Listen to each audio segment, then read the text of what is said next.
Voici la présentation du Yaesu FT 3165. C'est un appareil VHF FM avec un nouveau dispositif de traitement numérique du signal reçu, l'ASP, qui est inclus dedans.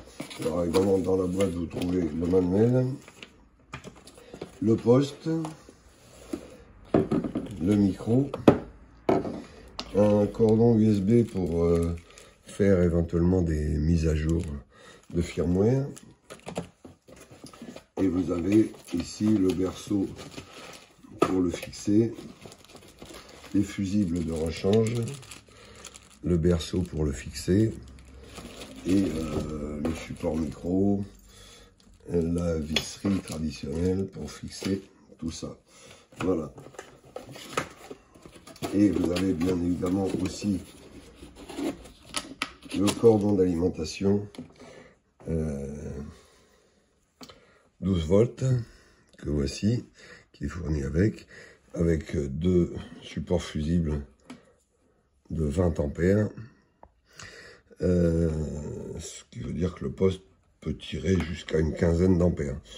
Voilà, donc c'est un appareil, donc on a dit dans la bande VHF, qui est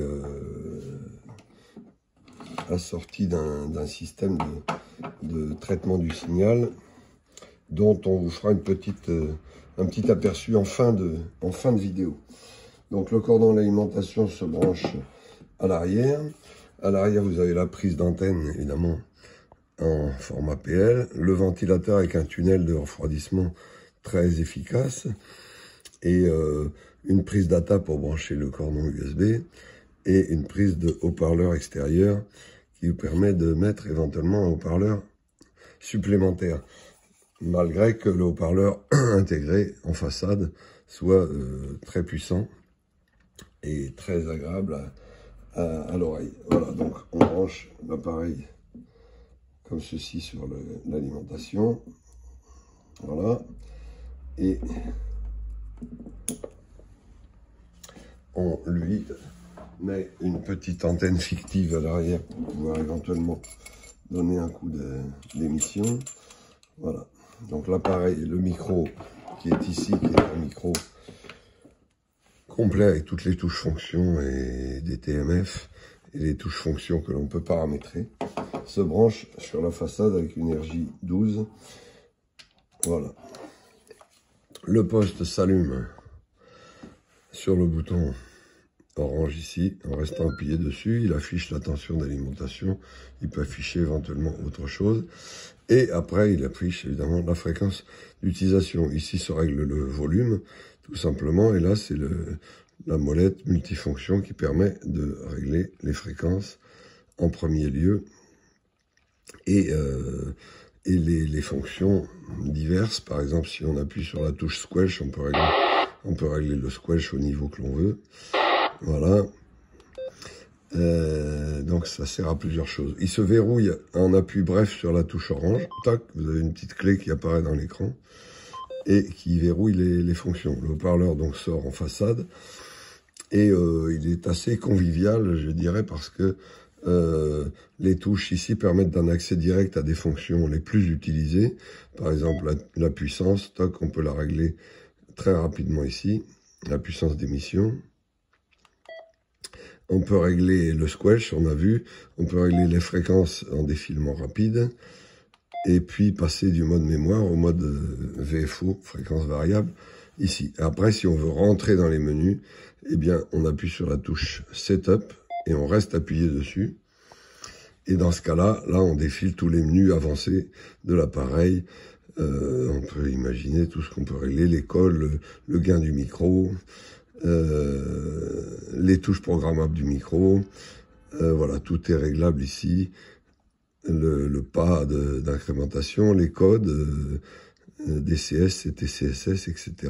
Voilà, tous les menus avancés sont ici. Voilà, et pour sortir, vous appuyez sur la touche fonction et vous setup et vous revenez en mode d'affichage classique avec donc les touches rapides ici.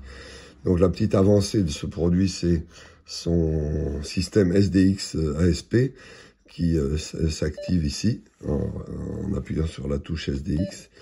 Et c'est de ça dont on vous fera une petite démonstration en fin de vidéo. Voilà, donc compact, puissant, 65 watts en puissance maximum, 30 watts en puissance moyenne et 5 watts environ en puissance faible. Voilà, les vis de fixation sur le côté. L'avantage, évidemment, on le répète, c'est le haut-parleur en façade. Un poste très compact, très ramassé pour une utilisation en voiture. C'est très pratique, ça se loge dans tous les véhicules, petits ou plus gros, comme des 4x4, etc. Voilà, donc c'est un appareil plutôt intéressant dans ce genre d'utilisation. Le voyant d'émission, évidemment, quand vous passez en émission, le voyant rouge s'affiche ici. Quand vous êtes en SDX, il affiche le voyant ici. Et quand la réception est ouverte, vous avez le voyant vert qui vous indique que la réception est active. Donc voilà, et un petit voyant sur le micro également, où vous avez des touches fonctions que vous pouvez paramétrer de façon à mettre les fonctions que vous préférez en avant sur le micro. Voilà, donc bonne facture comme d'habitude des appareils Izu, solide, un bon radiateur. C'est vraiment un bel appareil. Voilà, et nous allons vous faire juste une petite démonstration du système SDX ASP qui est vraiment sur les signaux faibles très performant pour sortir la qualité audio du bruit de fond. Vous voyez ça tout de suite à la fin de cette vidéo.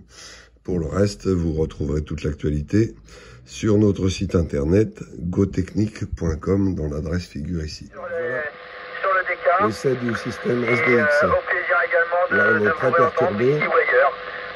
Je mets le SDX. Ne me concerne pas trop. Je me suis procuré un transif permettant avec le même signal. 11 mètres. Prochainement, il faut que j'installe avec un aérien SDX. adéquat. Encore une fois, j'ai pas trouvé le temps, mais peut-être que nous aurons pu Sans le SDX. peut-être. Bonne soirée à vous et c'était un plaisir, Michel, de vous entendre. Ici F4FH Mobile qui